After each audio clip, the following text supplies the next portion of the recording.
నమస్కారం సిటీ వార్తలకు స్వాగతం. ముందుగా ముఖ్యాంశాలు. సిఆర్డీఏ అధికారులతో సీఎం చంద్రబాబు సమీక్ష. అమరావతిలో నిర్మాణాలను వేగవంతం చేయాలని ఆదేశం. ఎన్నికల సమయంలో జరిగిన గొడవలకు ఈసీదే బాధ్యత. మళ్లీ చంద్రబాబు సీఎం కావడం ఖాయమన్న మంత్రి చినరాజప్ప.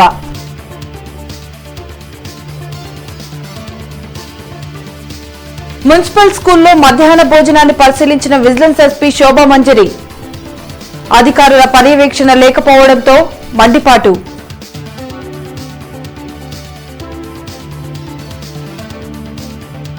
ఎన్నికల సంఘంపై మండిపడ్డ వర్ల రామయ్య. ప్రశాంత ఎన్నికల నిర్వహణలో పూర్తిగా వైఫల్యం చెందిందని ధ్వజం.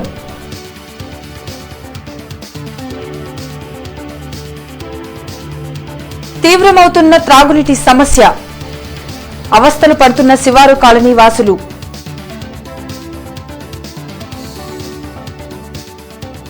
సీఎం చంద్రబాబు సిఆర్డీఏ అధికారులతో సమీక్ష జరిపారు. అమరావతిలో చేపట్టిన నిర్మాణాలను వేగవంతంగా పూర్తి చేయాలన్నారు. కొత్త శాసనసభ కొలువు తీరిన వెంటనే నూతన శాసనసభ్యులు రాజధానిలో ఉండేందుకు వీలుగా వారికి నివాస భవనాలు సిద్దం చేయాలని అధికారులను సీఎం చంద్రబాబు ఆదేశించారు. వెలగపూడి సచివాలయంలో సిఆర్డీఏ అధికారులతో సమీక్షించారు. రాజధాని అమరావతిలో చేపట్టిన నిర్మాణాలను ప్రాధాన్యతా క్రమంలో గుర్తించి వర్షాకాలంలోపు పనులను పూర్తి చేయాలన్నారు. రాజధాని నుంచి ఇతర ప్రాంతాలకు కనెక్టివిటీ రోడ్ల నిర్మాణంలో వేగం పెరగాలని చంద్రబాబు చెప్పారు.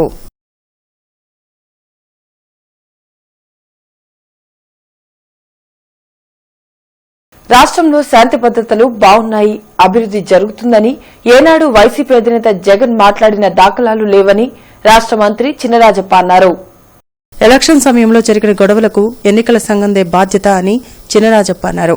రాష్ట్రంలో మరోసారి తెలుగుదేశం పార్టీ అధికారంలోకి రాబోతుందని, చంద్రబాబు సీఎం కావడం ఖాయమని చెప్పారు. వెలగపూడి సచివాలయంలో ఆయన మీడియాతో మాట్లాడారు. ఎప్పుడైనా ల్యాండ్ ఆర్డర్ బాగుంది, లేదా అభివృద్ధి జరుగుతుంది, రాజధాని నిర్మాణం జరుగుతుంది, ప్రాజెక్టుల నిర్మాణం జరుగుతుంది, ఇవన్నీ ఎప్పుడు చెప్పలేదు. ఇప్పుడు ఎన్నికల టైం ఇది. ఎన్నికల కమిషన్ ఆధ్వర్యంలో రాష్ట్ర ఎన్నికలు జరిగిన తర్వాత కూడా ఎన్నికల కమిషన్ నేనే చేస్తానని చెప్పడం జరిగింది. అయినా బాధ్యత సిఎస్ గారి బాధ్యత ఇది పూర్తిగాని. ఇప్పుడు ప్రభుత్వ పరంగా మరి కేర్ టేకర్గా ఉన్న గవర్నమెంట్ ముఖ్యమంత్రి గారు ఉన్నారు. అయినా ఆయన కూడా రివ్యూ చేసుకుని ఎలా ల్యాండ్ ఆర్డర్ కోసమో లేదా ఈ ప్రాబ్లమ్స్ ఏమున్నాయో ఫేస్ చేసి చేయడానికి సిద్ధంగా ఉన్నట్టు చేస్తున్నాడు. ల్యాండ్ ఆర్డర్ ఎక్కడ ఫెయిల్ అయింది ఆయనకి, ఆయనే చేసి ల్యాండ్ ఆర్డర్ ఫెయిల్ అయిందని చెప్తాడు. కడపలో వాళ్ళ చిన్నాన్ని పులివెందులో వాళ్ళ కుటుంబ సభ్యులే చేసి ఏదో ల్యాండ్ ఆర్డర్ ఫెయిల్ అయిందని ఎలక్షన్లో మెప్పు కోసం ఒక కార్యక్రమం చేసి ఫెయిల్ అయింది. వాస్తవ పరిస్థితి బయటకు వస్తున్నాయి అన్నీ కూడా. ఇలాగా ఏదో కార్యక్రమం చేయాలి. ఇప్పుడు స్పీకర్ గారిది ఉంది. స్పీకర్ గారు ప్రశాంతంగా ఆయన ప్రచారం చేసుకుంటూ ఎలక్షన్ జరుగుతుంటే ఇలా బూతులు చూసుకుంటూ అక్కడికి వెళ్ళి దాడి చేయడం జరిగింది. అంటే ఈ స్పీకర్ గారు ముట్టుకోవాలని పని లేదు, పెద్ద మనిషి అయినా ఆయన ముట్టుకోవాలని పని లేదు. కానీ ఏదో డిస్టర్బెన్స్ చేయాలనే ఆలోచనతో ఇలాంటి డిస్టర్బెన్స్ క్రియేట్ చేసి ల్యాండ్ ఆర్డర్ ఫెయిల్ అయిందని చెప్తే ఈ టైంలో ల్యాండ్ ఆర్డర్ది బాధ్యత పూర్తిగా మరి సిఎస్ గారు అదే డీజీ గారు వీళ్ళందరూ చూసుకోవాల్సిన బాధ్యత వాళ్ళకు ఉంది. మధ్యాహ్న భోజన పథకం నిర్వహణపై అధికారుల పర్యవేక్షణ కొరవడిందని విజిలెన్స్ ఎస్పీ శోభా మంజరి మండిపడ్డారు. పట్టాభిపురం మున్సిపల్ కార్పొరేషన్ ఉన్నత పాఠశాలలో ఆహార పదార్థాలను పరిశీలించారు. మధ్యాహ్న భోజన పథకంలో ప్రతి విద్యార్థి స్కూల్లోనే భోజనం చేసేలా ఉపాధ్యాయులు ప్రోత్సహించాలని విజిలెన్స్ ఎస్పీ శోభా మంజరి అన్నారు. ప్రతిరోజు రుచికరంగా ఆహారం అందిస్తే స్టూడెంట్స్ తినేందుకు ఆసక్తి చూపుతారన్నారు. రవీంద్రనగర్లోని పట్టాభిపురం మున్సిపల్ కార్పొరేషన్ ఉన్నత పాఠశాలలో మధ్యాహ్న భోజన పథకం అమలు తీరును పరిశీలించారు. ఎంఈఓలు పథకం అమలుపై సరిగ్గా పర్యవేక్షణ చేయడం లేదన్నారు. ఇప్పటి వరకు సుమారు 100 స్కూల్స్లలో తనిఖీ చేయడం జరిగిందని, అక్కడ ఉన్న లోపాలను అధికారుల దృష్టికి తీసుకువెళ్లి వాటిని సరిదిద్దుకునేలా సూచించినట్లు ఆమె వివరించారు.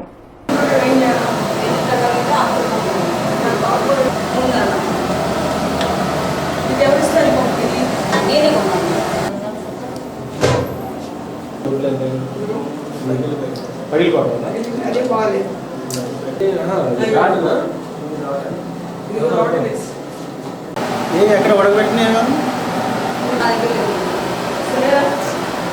పిల్లలు గొడవ చూడటానికి ఏం లేదా?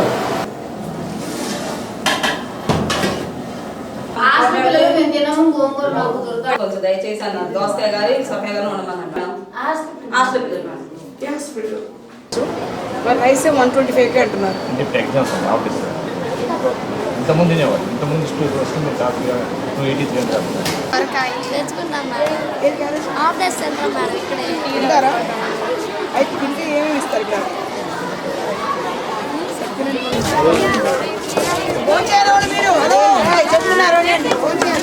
అయితే ఫుడ్ విషయంలోనే కొంచెం ఆ వండే వాళ్ళే కొంచెం హైజీనిక్, అంటే చుట్టుపక్కల కొంచెం బాగా శుభ్రంగా లేవు. ఆ ఇష్యూ కూడా వాళ్ళు సొంతంగా వాళ్ళే తెచ్చుకోవడం వల్ల బిల్లు సప్లై చేసే ఎంఈఓస్ ఉంటారు, వాళ్ళు కూడా అవైలబుల్గా లేరు మనకి. మనం అడిగాం, మన వీక్లీ వన్స్ అన్నా మీరు ప్రొవిజన్స్ తెచ్చుకొని సరిపడా సరుకులు సరిపడా ఎక్కడెక్కడ ఏమేంత తెచ్చుకున్నారు, రోజుకి ఎంత ఇస్తున్నారు అనేది ఈ హెడ్ మిస్టర్స్కి ఏంటంటే వాళ్ళు ఎంత వండితే వాళ్ళు అంత లెక్క చెప్తున్నారు. అయితే కొంత కన్ఫ్యూజన్ మాత్రం అయితే ఉంది ఈ ఇష్యూలో, ప్రిపరేషన్లో కొంచెం మైనర్ డిఫరెన్స్ ఉన్నాయి. వాళ్ళు ఇంకొంచెం జాగ్రత్త తీసుకొని, పిల్లలు ఎందుకు ఒంటిపోటు పడు కాబట్టి 11 అందరూ ఆకలి ఉంటారు, దూరం వెళ్ళే పిల్లలు ఉన్నారు, వాళ్ళందరూ తినట్లేదు. మోర్సో మన ప్రిన్సిపల్స్కి, హెడ్ మాస్టర్స్కి ఏం చెప్తున్నాం అంటే అందరూ పిల్లలు ఎంకరేజ్ చేయాలి, ఈ ఫుడ్ తినే విధంగా, అందరికి ఇష్టమయ్యే విధంగా మంచి ఫుడ్ పెట్టాలి, ఎగ్ ఇవ్వాలి. ప్రతిరోజు కూడాను ఒకరోజు సాంబారు, ఒకరోజు కూరగాయలు, ఒకరోజు ఆకుకూరలు అన్నీ ఇవ్వాలి. స్టాఫ్ కూడా కలిసి వాళ్ళతో తినాలి, అప్పుడే పిల్లలు చూసి వాళ్ళు కూడా తింటారు ఇంట్రెస్ట్గా. ఎన్నికల సంఘంపై తీవ్ర స్థాయిలో టీడీపీ నేత వర్ల రామయ్య మండిపడ్డారు. రాష్ట్రంలో ప్రశాంతంగా ఎన్నికలు నిర్వహించడంలో ఈసీ పూర్తిగా విఫలమైందని ధ్వజమెత్తారు. టీడీపీ చేసిన ఫిర్యాదులను బుట్టదాఖలు చేసిన ఎలక్షన్ కమిషన్ ప్రతిపక్షమిచ్చే కంప్లైంట్లను సీరియస్ గా తీసుకోవడం సిగ్గుచేటని వర్ల రామయ్య అన్నారు. కృష్ణా జిల్లాలో ఆర్ఓ ఈవీఎంలను ఎలా ఇంటికి తీసుకువెళ్తారని ప్రశ్నించారు. కోడూరులోని ఓ బూత్ లో 107% పోలింగ్ అవడం ఎలా సాధ్యమన్నారు. ఈ 2 అంశాలపై చర్యలు తీసుకోవాలని రాష్ట ప్రధాన ఎన్నికల అధికారి ద్వివేదేని వర్ల రామయ్య కోరారు.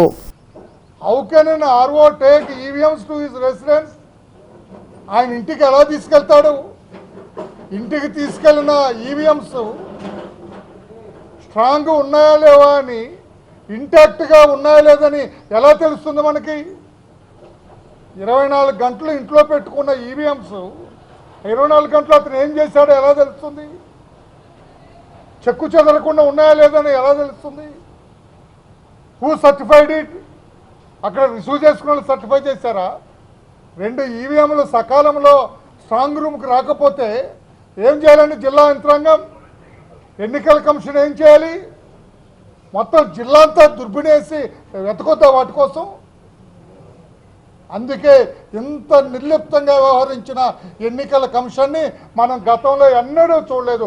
ఇంత పనికిరాని, ఇంత అసమర్థ ఎన్నికల కమిషన్ని మనం గతంలో ఎన్నడూ చూడలేదని చెప్పి కూడా నేను తెలియజేస్తూ ఉన్నా. ఆయన తీసుకెళ్తారు 24 గంటల తర్వాత, ఇవిగో అంటే వాళ్ళు తీసుకొని లోపల పెట్టుకొని తాళం వేస్తారు. ఇదెక్కడ పరిస్థితి? ఇదెక్కడ పద్ధతి? రేపు జరగనున్న షబే బారాత్ వేడుకలకు గుంటూరులో విస్తృత ఏర్పాట్లు జరుగుతున్నాయి. షబే భారత్ వేడుకలలో భాగంగా తూర్పు నియోజకవర్గంలోని ముస్లిం శ్మశాన వాటికలను టీడీపీ నేతలు నజీర్ అహ్మద్, హిదాయత్ తదితరులు సందర్శించారు. ముస్లింలు ఎంతో పవిత్రంగా జరుపుకునే పెద్దల పండుగకు అన్ని మౌలిక సదుపాయాలను కల్పిస్తున్నట్లు వారు వెల్లడించారు. అదేవిధంగా గుడ్ ఫ్రైడేను పురస్కరించుకుని క్రైస్తవ సోదరులకు కూడా బరియల్ గ్రౌండ్స్ లో అవసరమైన ఏర్పాట్లు నగరపాలక సంస్థ ద్వారా చేస్తున్నట్లు వారు పేర్కొన్నారు. పబ్లిక్ వేలాది మందిగా తరలి వస్తారు కాబట్టి వారికి ఎటువంటి ఇబ్బంది కలగకుండా అధికారుల దృష్టికి అవసరమైనటువంటి కార్యక్రమాలన్నీ తీసుకొని వెళ్ళి అప్రమత్తం చేసి వారి ద్వారా ఇక్కడ ఉన్నటువంటి ప్రదేశం అంతా పరిశుభ్రంగా అవసరాలకు అవసరమైనటువంటి మంచినీటి కానీ లైటింగ్ కానీ ప్రతి ఒక్క సదుపాయాన్ని కూడా అధికారులు కలిగించాలని చెప్పి వారి దృష్టికి తీసుకొని వెళ్ళడం జరిగింది. అధికారులు కూడా పెద్ద ఎత్తున ఇక్కడ కార్యక్రమాలు నిర్వహించడం జరుగుతుంది. మున్సిపల్ కార్పొరేషన్ వారు చేస్తున్న ఏర్పాట్లన్నీ కూడా బాగానే ఉన్నాయి. ఎక్కడ ఎటువంటి అసౌకర్యం లేకుండా వచ్చిన ప్రతి ముస్లిం కూడా నిశ్చింతగా ప్రశాంత వాతావరణంలో తమ పూర్వీకులను నివాళులు అర్పించుకొని ఒక్కసారి అల్లాహను వారి క్షమాపణ కోసం వేడుకొని మళ్ళీ తిరిగి వెళ్లేదాకా ప్రభుత్వం, మున్సిపల్ కార్పొరేషన్ చక్కని ఏర్పాట్లు చేస్తుందని కూడా ఈ సందర్భంగా తెలుపుతున్నాం. రీపోలింగ్ జరగనున్న కేంద్రాల్లో ఎన్నికలు ప్రశాంతంగా ముగిసేలా పకడ్బందీ చర్యలు తీసుకోవాలని డీజీపీ ఆర్పీ ఠాకూర్ ఆదేశించారు. రేంజ్ పరిధిలోని గుంటూరు, ప్రకాశం, నెల్లూరు జిల్లాల్లో 5 బూత్లలో రీపోలింగ్ జరగనున్న నేపథ్యంలో గురువారం గుంటూరులో పోలీస్ కార్యాలయంలో 4 జిల్లాల ఎస్పీలతో సమీక్ష సమావేశం నిర్వహించారు. ఈ సందర్భంగా రీపోలింగ్ కు దారితీసిన కారణాలను అడిగి తెలుసుకున్నారు. కేవలం ఎన్నికల అధికారుల లోటుపాట్ల వల్లే రీపోలింగ్ కు దారితీసినట్లు ఎస్పీలు వివరించారు. వేసవి కాలం రావడంతో నగరంలో తాగునీటి సమస్య మరింత తీవ్ర రూపం దాల్చింది. ప్రత్యేకించి గుంటూరులోని శివారు కాలనీల్లో సరిపడా తాగునీరు అందక స్థానిక ప్రజలు అనేక అవస్థలు పడుతున్నారు. వేసవి కాలం రావడంతో గుంటూరులో తాగునీటి కష్టాలు మరింతగా పెరిగిపోయాయి. నగరంలోని ప్రధాన పేటలతో పాటు శివారు కాలనీలలో తాగునీటి సమస్య నానాటికి తీవ్ర రూపం దాల్చుతోంది. ప్రపంచ బ్యాంక్ ఆర్థిక సాయంతో చేపట్టిన సమగ్ర తాగునీటి పథకం ప్రారంభించి ఏళ్లు గడుస్తున్నా నేటికి పూర్తి కాలేదు. దీంతో నగరంలోని అన్ని ప్రాంతాలలో ఇంటింటికి కుళాయి కనెక్షన్ ఇవ్వాలన్న లక్ష్యం నెరవేరలేదు. ఈ కారణంగా అనేక శివారు కాలనీలు తాగునీటి కోసం విలవిలలాడిపోతున్నారు. దీంతో అనేక మంది పేదలు ట్యాంకర్ల కోసం ప్రతిరోజు తమ పనులు మానుకొని పడిగాపులు కాస్తున్నారు. ఇళ్లకి కుళాయి కనెక్షన్ లేక ప్రతిరోజు తాగునీరు అందక ఇబ్బందులు పడుతున్నప్పటికీ తమ బాధలు ఎవరూ పట్టించుకోవడం లేదని మహిళలు ఆరోపిస్తున్నారు. నగరపాలక సంస్థ అధికారులు ఇప్పటికైనా స్పందించి తాగునీటి కష్టాలు తీర్చాలని కోరుతున్నారు. ద్వారకానగర్ 4వ లైను వాటర్ పట్టుకోలేక ఇంట్లోకి పట్టమంటే పట్టట్లేదు సార్. వాళ్ళు నీళ్లు ఎక్కడ కొంతమందిలో అంత లెక్కలేమో పడతారు. ఈడికి వచ్చారు పట్టమంటే మేము పట్టమంటారు. పట్టుకోకపోతే ఎవరికి చెప్పుకోకపోండి అంటారు. అందుకని చెప్పి ఇప్పుడు మేము వాటర్ మోసుకోలేక అల్లాడుతున్నాం. ఇంట్లోకి పంపులు లేవు, ఎంతో బాధపడుతున్నాము. దాని గురించి మేము ఇళ్ళలేక ఏమంటే మేము లేయమంటున్నారు. మరి పైప్ లైన్లు వాళ్ళు గెలిచేది ఎవరు గెలుస్తారు? చంద్రబాబు నాయుడు అయితే మేము వేపిస్తామంటున్నారు. లేదంటే మాకు తెలియదు అంటున్నారు. అసలు నీళ్ళతో ఎంత బాధపడుతున్నాము. నీళ్ళతో అసలు ఉప్పు నీళ్ళు కూడా సరిగ్గా లేవు. అందుకు కాబట్టి మేము ఇంట్లోకి పంపులు ట్యూబ్ వేయమంటున్నాము. ఆ ట్యూబ్ కూడా మేము వేయమంటున్నారు. కొంత లెక్కలు వేసుకుంటున్నారు. ఇక్కడ వేయమంటానా వేయట్లేదు. వేసుకోపోండి అమ్మ, చెప్పుకోపోండి, ఎవరికి చెప్పుకోపోండి అంటున్నారు. అందుకు కాబట్టి మాకు నీళ్లు ట్యూబ్లు వేసి పడితే ఒక రమ్ముకు కానీ 2 రమ్ములకు కానీ మా బాధ మేము పడతాం. మోహాల నొప్పులు వచ్చి నీళ్లు 15 సంవత్సరాల నుంచి అల్లాడుతున్నాం. నీళ్లు మోసుకోలేక పంపులు వేయించేవాళ్ళు దిక్కు మొక్కులేరు. మాకు నీళ్ళకేం ఇబ్బంది పడుతున్నాం బాగా. మోకాళ్ళు అరిగిపోయిన 15 సంవత్సరాల నుంచి నీళ్లు మోసుకొని మా సాయం చేసి దిక్కే లేరు ఎవరు. మమ్మల్ని కొద్దిగా పట్టించుకొని పంపులు కానీ ట్యాంకులు పైపులు కానీ లోపలికి వేయించాడు చూడండి. పంపులు వేయమంటే వేయట్లేదు, ఎవరు పట్టించుకోవట్లేదు. ఈ లైన్కి మాకు ఇళ్ళల్లోకి పైపు వేయమంటే వేయట్లేదు. మా వాళ్ళు ఎవరికి చెప్పుకోపోండి, మీ చేత అయిన వాళ్ళని చెప్పుకోపోండి అని అంటున్నారండి. మేమేం చేయాలో మా పరిస్థితి ఏంది? మాకు కాళ్ళు నొప్పులు వచ్చినాయి. మా కాళ్ళు నొప్పులు వచ్చి ఇబ్బంది పడుతున్నాము, మోసుకోలేక ఇబ్బంది పడుతున్నాము. మా పరిస్థితి ఏంది అసలు ఎవరు పట్టించుకోవట్లేదు. ఈ వార్డుకి ద్వారకానగర్ 4వ లైను నీళ్ళు తెచ్చుకుంటానికి కూడా నా చేత కావటంలే. ఈడ్చుకొని తీసుకెళ్తా బకెట్ కానీ బెంది కానీ. ఇంట్లోకి నాకు ఎవరు లేరు, ఇంట్లో కూడా ఎవరు లేరు. తెచ్చామని చెప్పు, పంపులు వేయటానికి సాయం చేసి కుబదించండి అన్నయ్య నాయన. పైపులతో ఎవరు పట్టట్లేదండి. ఇళ్ళకి ఇస్తే బాగుంటుంది. మోసుకోలేని వాళ్ళు పెద్దోళ్ళు ఇబ్బంది పడుతున్నారు. కళ్ళు కనపడక నీళ్ళు మోసుకోలేక చాలా ఇబ్బందులు పడుతున్నారండి. పంపులు లేకపోవడం వల్ల నీళ్లకు చాలా ఇబ్బంది పడుతున్నాం మేము. ఎన్ని సంవత్సరాలు అవుతుందో, చాలా సంవత్సరాలు 18 ఏళ్ళు 20 ఏళ్ళ నుంచి ఇక్కడ ఉంటున్నాం. మాకు మాత్రం పంపులు లేవు అసలు. ట్యాంకీ ఎప్పుడో చిద్దా అని పనులు మానుకొని ఇళ్లలో కూర్చొని ఎదురు చూడాల్సి వస్తుంది. చాలా ఇబ్బందిగా ఉంది మాకు. ద్వారకానగర్ 4వ లైను 3వ లైను అటు వాళ్లకు ఉన్నాయి, ఇటు వీళ్ళకు ఉన్నాయి. మధ్యలో 10 ఇళ్ళు మాత్రం అసలు లేవు. పట్టించుకోవడానికి ఎవరు కూడా పట్టించుకోవట్లేదు మమ్మల్ని. అటు ఉన్నాయి, ఇటు ఉన్నాయి. మధ్యలో మేము పంపులు లేక నీళ్లకు చాలా ఇబ్బంది పడుతున్నాం. రాష్ట్రంలో ఎన్నికల కోడ్ అమల్లో ఉండగా సీఎం చంద్రబాబు అధికారులతో రివ్యూలు నిర్వహించడంపై ఎన్నికల సంఘం అభ్యంతరం వ్యక్తం చేసింది. ఇది కోడ్ ఉల్లంఘన కిందకు వస్తుందని స్పష్టం చేసింది. ఎలక్షన్ కోడ్ నిబంధనలను మరోసారి అధికారులకు ఈసీ తెలిపింది. దీంతో హోంశాఖతో నిర్వహించవలసిన రివ్యూను చంద్రబాబు రద్దు చేశారు. నగరపాలక సంస్థలో ఆస్తి పన్నులు చెల్లించేందుకు ప్రజలు అనేక విధాలుగా అవస్థలు పడుతున్నారు. సర్వర్లు గంటకు ఆగిపోవడంతో పన్ను చెల్లింపుదారులు ఇబ్బందులు పడుతున్నారు. నగరపాలక సంస్థలో ఆస్తి పన్ను కట్టించుకునేందుకు ఆన్లైన్ వ్యవస్థను ఏర్పాటు చేశారు. అయితే సర్వర్లు సక్రమంగా పనిచేయకపోవడంతో పన్ను చెల్లింపుదారులు ఎండలో గంటల కొద్దీ క్యూలో నిల్చోవాల్సిన పరిస్థితులు దాపురించాయి. గత 3 రోజులుగా ఇదే పరిస్థితి నెలకొనడంతో పన్ను చెల్లింపుదారులు తీవ్ర ఆగ్రహం వ్యక్తం చేస్తున్నారు.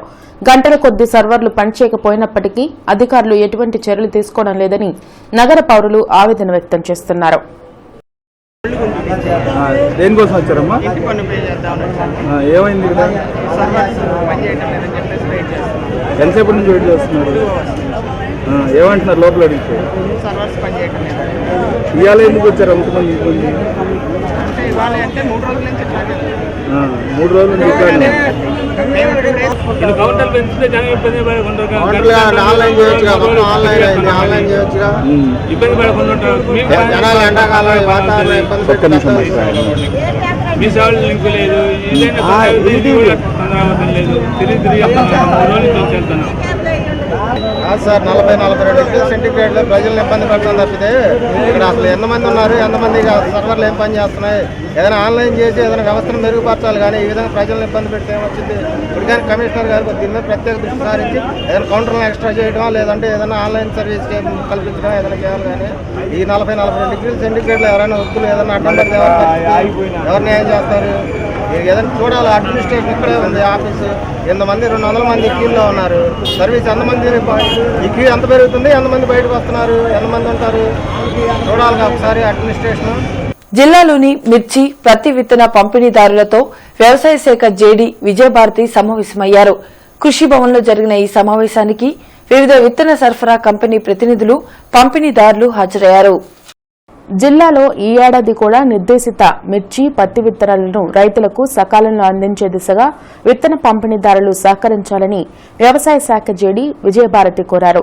నిబంధనలను ఉల్లంఘించి విత్తన సరఫరా చేసే పంపిణీదారుల లైసెన్స్ ను రద్దు చేస్తామని ఆమె హెచ్చరించారు. కృషి భవన్లో గురువారం ఆమె మిర్చి, కాటన్ విత్తన పంపిణీదారులతో సమావేశమయ్యారు. హెచ్టీ కాటన్ విత్తనాలను పంపిణీ చేస్తే కఠిన చర్యలు తప్పవన్నారు. నకిలీ, లోపభీష్టమైన విత్తనాలను రైతులకు అంటగట్టి వారి పట్ల అమర్యాదకంగా ప్రవర్తించవద్దని విజయభారతి హితవు పలికారు. Distributor has to play key role. మీరు ఏ డీలర్కి ఎంత పంపిస్తున్నారనేది ముందు మాకు, మా కన్సర్న్ ఏడీఏకి, కన్సర్న్ ఎంఏఓకి ఇన్ఫర్మేషన్ ఇస్తే అన్నీ చక్కగా జరిగిపోతాయి. ఈవెన్ కాటన్ కానీ, చిల్లీ కానీ ఏది కూడా ఎక్కడ ప్రాబ్లం రాదు. ఫర్ ఎగ్జాంపుల్ ఒక చిన్న పర్టికులర్ వెరైటీకి డిమాండ్ ఉందన్నప్పుడు దాన్ని మానిటర్ చేసి 10 ఎకరాలు కావాలనుకున్న రైతుకి 4 ఎకరాలకి ఇద్దాం, లేకపోతే 3 ఎకరాలకి ఇద్దాం, అందరికీ సర్దుబాటు చేద్దాం. మనం యూఎస్ 341కి మనం అలా చేసాం. అలాగే ఈ సింజంటా 2043ని మనం విపరీతంగా బాడీ వెరైటీ. మున్సిపల్ కార్మికులకు పెండింగ్ జీతాలను తక్షణమే చెల్లించాలని కోరుతూ municipal sanitation contract workers union ఆందోళన బాటను చేపట్టి నగరపాలక సంస్థ కార్యాలయం వద్ద ధర్నా జరిపారు. శానిటరీ కాంట్రాక్ట్ కార్మికుల సమస్యలను పరిష్కరించడంలో అధికారులు నిమ్మకు నీరెత్తినట్లు వ్యవహరిస్తున్నారని municipal sanitation contract workers union అధ్యక్షులు సోమి శంకర్రావు ధ్వజమెత్తారు. కార్మికుల సమస్యలపై నగరపాలక సంస్థ కార్యాలయం వద్ద ధర్నా జరిగింది. వేతనాలు సక్రమంగా చెల్లించకపోవడం వల్ల కార్మికులు ఆర్థిక ఇబ్బందులకు గురవుతున్నారని అన్నారు. ఫస్ట్ జీతాలు ఇవ్వాలి, మొదటి పాయింట్. రెండవది ఏంటంటే గతంలో బకాయి ఉన్నటువంటి 17,000 రూపాయలు 11,000 నుంచి 12,000 రూపాయలు ఇచ్చే క్రమంలో 17 నెలల బకాయి ఉన్నదని చెప్పేసి ప్రభుత్వం ప్రకటన చేయడం జరిగింది. దాంట్లో భాగంగా 3,000 రూపాయలు ఇస్తానని చెప్పి జీవో కూడా జారీ చేయడం అనేది జరిగింది. ఇంతవరకు దాని అడ్రస్ లేదు, బిల్స్ వేశారు. ఇంతవరకు ఆ 3,000 రూపాయలు మాకు అందుబాటులో లేకుండా పోయింది. వెంటనే తక్షణం ఈ 3,000 రూపాయలు కూడా మాకు అందుబాటులో తెచ్చి కార్మికులందరికీ న్యాయం చేయాలనేటువంటిది మా రెండవ. లక్ష్మీపురంలోని చైతన్య స్కూల్లో పూర్వ ప్రాథమిక విద్యార్థులకు స్నాతకోత్సవ కార్యక్రమం జరిగింది. ఈ సందర్భంగా చైతన్య స్కూల్స్ ఏజీఎం నూతలపాటి అంజయ్య పూర్వ ప్రాథమిక విద్యను పూర్తి చేసి ప్రాథమిక విద్యలోకి ప్రవేశిస్తున్న చిన్నారులకు పత్రాలను ప్రదానం చేశారు. ఉన్నత విద్యను అభ్యసించి ఉత్తమ పౌరులుగా ఎదగాలని ఆశీర్వదించారు. విద్యార్థుల సాంస్కృతిక కార్యక్రమాలు అలరించాయి. కార్యక్రమంలో ప్రిన్సిపల్ శైలజ, ఉమాదేవి, అనురాధ, స్వాతి, శ్రీనివాసరావు పాల్గొన్నారు.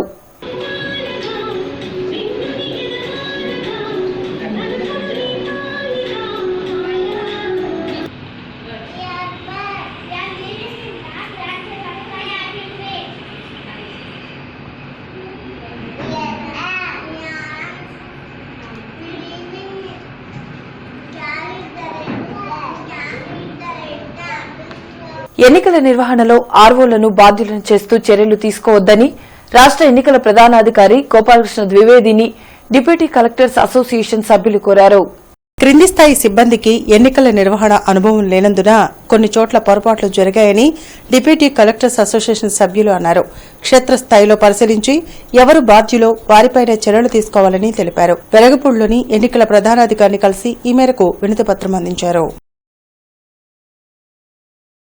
మున్సిపల్ కార్మికుల సమస్యలను పరిష్కరించాలని డిమాండ్ చేస్తూ ఆంధ్రప్రదేశ్ మున్సిపల్ వర్కర్స్ యూనియన్ పోరుబాటును చేపట్టింది. నగరపాలక సంస్థ కార్యాలయం వద్ద ధర్నా నిర్వహించారు.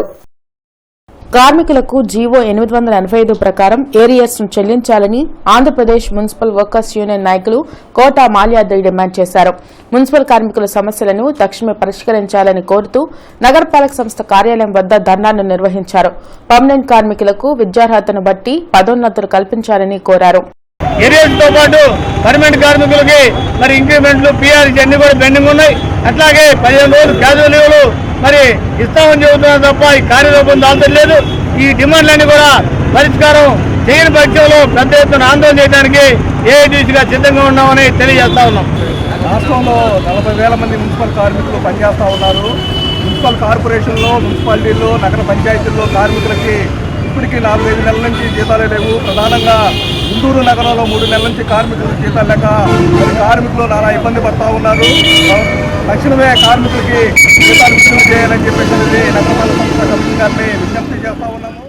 కరువుతో తీవ్ర దుర్భిక్ష పరిస్థితులు ఎదుర్కొంటున్న పల్నాడు రైతాంగాన్ని యుద్ద ప్రాతిపదికన ఆదుకోవాలని బీజేపీ యువమోర్చా జిల్లా అధ్యక్షులు కొక్కెర్ల శ్రీనివాసరావు డిమాండ్ చేశారు. ఆ మేరకు బీజేపీ నాయకులతో కలిసి కలెక్టరేట్లో జిల్లా ఉన్నతాధికారులకు వినతి పత్రం అందించారు. ఈ సందర్భంగా శ్రీనివాసరావు మాట్లాడుతూ పల్నాడులోని గ్రామాల్లో కరువు బాధిత రైతులను ఆదుకోవడంలో ప్రస్తుత ఆపద్ధర్మ ప్రభుత్వం విఫలమైందని ఆగ్రహం వ్యక్తం చేశారు. మంచినీరు, పశుగ్రాసం సైతం కరువై పశువులను కబేలాలకు తరలిస్తున్నారన్నారు. ఈ నేపథ్యంలో జిల్లా ఉన్నతాధికారులు స్పందించి పల్నాడు రైతులకు, ప్రజలకు అండగా నిలవాలని శ్రీనివాసరావు కోరారు. రైతులకు సంబంధించిన అంశాల మీద కానీ భారతదేశంలో 80% రైతులు ఉన్నారు. వీళ్ళకి సంబంధించిన కరువు కావచ్చు, వాళ్ళ సంబంధించిన ఎరువులు కావచ్చు, వాళ్ళకి సంబంధించిన ఏదైనా సరే ఈ 5 సంవత్సరాల పాటు పూర్తి స్థాయిలో పోరాటం చేసి వాళ్ళ తరఫున ప్రభుత్వాన్ని డిమాండ్ చేసి రైతులకు పూర్తిగా న్యాయం చేసేదాకా కూడా విశ్రమించే అవకాశం లేదు. భారతీయ జనతా యువమోర్చా తరఫున ప్రతి ఒక్కళ్ళు ఊరూరా మేము దీన్ని ప్రచారం చేసి కరువు బచ్చి అందే వరకు కూడా మేము ప్రయత్నం చేస్తామని మీడియా మిత్రులకి, గుంటూరు జిల్లా ప్రజానీకానికి, రైతులకు ప్రధానంగా మేము అభ్యర్థిస్తా రిక్వెస్ట్ చేస్తా ఉన్నాం. పశ్చిమ గోదావరి జిల్లా అడవికొలను గ్రామంలో అగ్రకుల దోషుల దాడిలో గాయపడి ప్రభుత్వాసుపత్రిలో చికిత్స పొందుతున్న నిరీక్షణ్ కుమార్ ను మాలమహానాడు నేతలు పరామర్శించారు. మెరుగైన వైద్యం అందించాలని సూపరింటెండెంట్ ను కోరారు. ఈ సందర్భంగా మాలమహానాడు రాష్ట్ర అధ్యక్షులు అన్నవరపు కిషోర్ మాట్లాడారు. పశ్చిమ గోదావరి జిల్లా అడవికొలను గ్రామంలో అంబేద్కర్ జయంతోత్సవం నిర్వహించాలనే నెపంతో నిరీక్షణ్ కుమార్ పై స్థానిక అగ్రకుల వర్గీయులు అమానుషంగా దాడి చేశారని ఆగ్రహం వ్యక్తం చేశారు. ఎస్సీ ఎస్టీ కమిషన్ చైర్మన్ కారెన్ శివాజీతో పాటు పోలీసు యంత్రాంగం స్పందించి దోషులపై కఠిన చర్యలు తీసుకోవాలని కిషోర్ డిమాండ్ చేశారు. మాల కులానికి చెందినటువంటి నిరీక్షణ్ కుమారిపై దాడి చేయటం ఇది చాలా హేయమైన చర్యగా మేము దీన్ని ఖండిస్తూ ఉన్నాం. మనం ప్రజాస్వామ్య వ్యవస్థలో ఉండామా, రాచరిక వ్యవస్థలో ఉండామని కూడా ఒక ఆలోచనలో పడే క్రమంలో ఈరోజు మేము దళితులందరూ రావాల్సిన పరిస్థితికి మేము సిగ్గుపడుతున్నాం.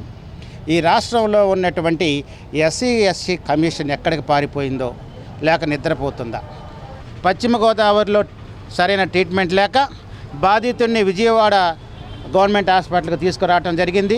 అక్కడ కూడా మా వల్ల కాదు, ఈ కేసు మేము డీల్ చేయలేము, దీన్ని గుంటూరు తీసుకెళ్ళమని అంటే అత్యవసర కేసుగా దీన్ని పరిగణించి గుంటూరు తీసుకురావడం జరిగింది.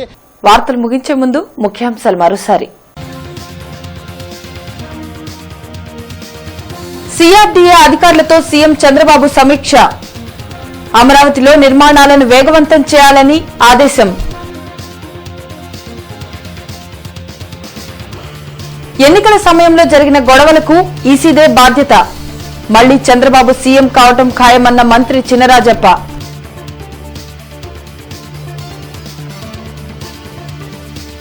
మున్సిపల్ స్కూల్లో మధ్యాహ్న భోజనాన్ని పరిశీలించిన విజిలెన్స్ ఎస్పీ శోభా మంజరి. అధికారుల పర్యవేక్షణ లేకపోవడంతో మండిపాటు.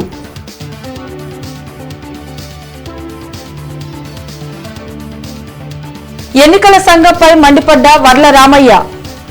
ప్రశాంత ఎన్నికల నిర్వహణలో పూర్తిగా వైఫల్యం చెందిందని ధ్వజం.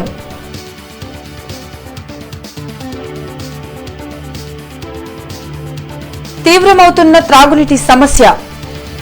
అవస్థలు పడుతున్న శివారు కాలనీ వాసులు.